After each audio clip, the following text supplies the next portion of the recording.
following is a 24 Hours podcast.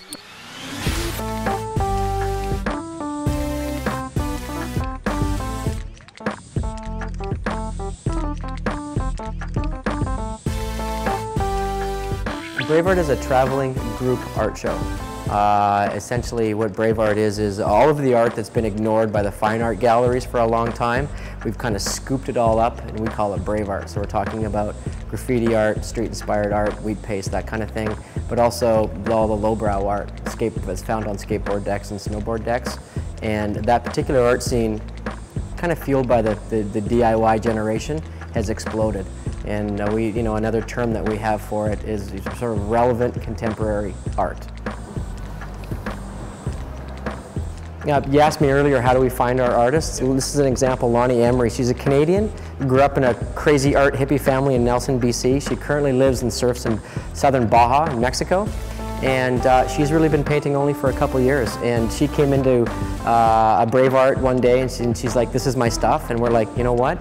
Create some works, come up, and we sell her collections out every time she shows. She's in her early 20s. And she's an example of an emerging artist.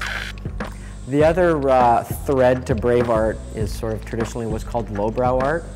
Doesn't sound like a very appealing name, but essentially what lowbrow art is, you can think of a comic book art, sort of like your Mad comics from back in the day, kind of meets like hot rod art, and tattoos also. Found a home for essentially a different style. And a lot of it is character-based. You can see here with Peter's stuff, a lot of art in this scene, a certain style of it. People create characters. Characters find a home in paintings and drawings, but also in vinyl toys also, and they become hugely popular. And then sort of over here with Tim Bernard's stuff, it's sort of like traditional look at maybe what you would call like traditional lowbrow style art, where it's super busy, funky characters, very comic book sort of style to it.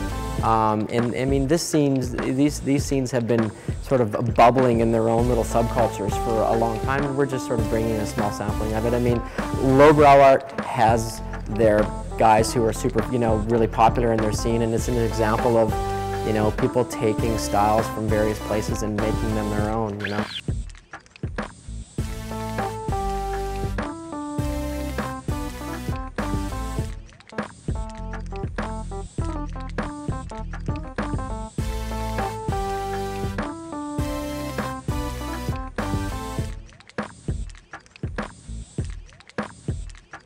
Vancouver.24hours.ca